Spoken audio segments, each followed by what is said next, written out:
বালিগঞ্জ থেকে টালিগঞ্জ 24 ও 29 নম্বর রুটে ট্রাম পুনরায় চালুর দাবিতে প্রতিবাদ মিছিল করল Calcutta tram users association CTUA। সংগঠনের সভাপতি দেবাশিস ভট্টাচার্য অভিযোগ করেন, পরিকল্পিতভাবে ট্রাম ডিপোর জমি বিক্রি করে দেওয়ার চক্রান্ত হচ্ছে, হাইকোর্টের রায়কেও মান্যতা দেওয়া হচ্ছে না। আমরা আজও লড়াই চালিয়ে যাব।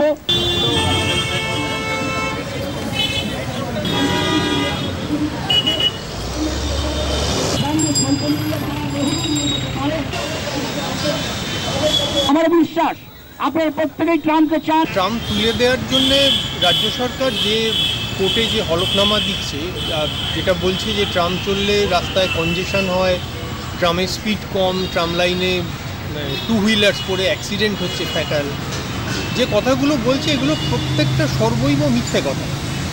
আসলে ব্যাপারটা হচ্ছে যে ট্রাম তুলে দেবো, ট্রাম তুলে দিলেই প্রশ্নটা হচ্ছে যে তারপর ট্রামের ডিপোর জমিগুলোর তো কোনো দরকার থাকবে না, তখন সেগুলো রিয়েল এস্টেট প্রমোটারদের কাছে বিক্রি করবে। এটাই একদম সহজ সরল উত্তর।